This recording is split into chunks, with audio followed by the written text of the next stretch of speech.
ഇന്നൊരു കുഞ്ഞു വ്ളോഗാണ്. നാവൂറ് പാട്ട് കുറേ നിങ്ങൾ കേട്ടിട്ടുണ്ടോയെന്ന് അറിയില്ല. അപ്പോൾ ഞാൻ കുട്ടിയിലുള്ള സമയത്ത് എൻ്റെ അനിയത്തിക്കാണെങ്കിലും എനിക്കാണെങ്കിലും കുട്ടിയിൽ എൻ്റെ അമ്മ നാവൂറ് പാട്ട് ചൊല്ലും. അത് മെയിനായിട്ട് നമ്മുടെ കണ്ണുദോഷം പോകാനായിട്ടും ദോഷങ്ങളൊക്കെ പോകാൻ വേണ്ടി, ചെറിയ കുട്ടികൾക്കാണെങ്കിൽ കണ്ണുദോഷം പോകാനായിട്ട് ഇങ്ങനെ കണ്ണീർ അങ്ങനത്തെ ഒക്കെ നമ്മുടെ വിശ്വാസമാണ് അതൊക്കെ.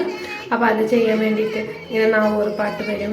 അതിനായിട്ട് എന്താ പറയുക, ഒരു ചേച്ചി വരാറുണ്ട്. ഇപ്പോൾ കുറേ വന്നിട്ട്, അപ്പോൾ ലച്ചു ജനിച്ചപ്പോൾ ആദ്യമായിട്ടാണ് വന്നത്. അപ്പോൾ ഫസ്റ്റ് ടൈമാണ് ലച്ചിന് നാവൂറ് പാട്ട് ചെയ്യണത്. അപ്പോൾ ഞാൻ എൻ്റെ കുട്ടിയിലൊക്കെ ഈ ചേച്ചിയുടെ അമ്മയായിരുന്നു വന്നിട്ടുണ്ടായിരുന്നത്. അപ്പോൾ ഇത് പറഞ്ഞ മെയിൻ ഇപ്പോൾ ചെറിയ കുട്ടികൾക്കാണെങ്കിൽ കണ്ണുദോഷം പോകാനായിട്ടും വലിയ ആൾക്കാർ പഠിക്കാൻ വേണ്ടിയിട്ടും അങ്ങനെ ഇതിന് വേണ്ടിയാണ്. ചിലർക്ക് ഓരോരുത്തരുടെ വിശ്വാസമാണ്. അപ്പോൾ ഇത് മെയിനായിട്ട് വരാറ് ഓണ സമയത്ത് വരാറുണ്ട്. ഹോളിഡേയ്സ് ഉള്ള സമയത്ത് വരും. ഇങ്ങനെ അതിങ്ങനെ ഓരോ ഇതുണ്ട്. കന്നിമാസത്തിലെ ആയില്യം, വിജയദശമി സമയത്തൊക്കെയാണ് വരിക. അപ്പോൾ ഇത് എന്താ പറയുക, പണ്ട് കാലത്തെ ഓരോ ആചാരങ്ങളാണ്. ഇപ്പോഴും അത് എന്താ പറയുക, നമുക്കതിൽ വിശ്വാസമുണ്ട്.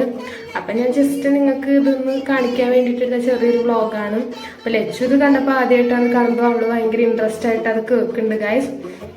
അത്രയുള്ള ഗായ്സ്, വെറുതെ നിങ്ങൾക്ക് കാണാൻ വേണ്ടി ചെയ്തൊരു വീഡിയോ ആണ് ഗായ്സ്. ഇഷ്ടപ്പെട്ട് like and share and subscribe.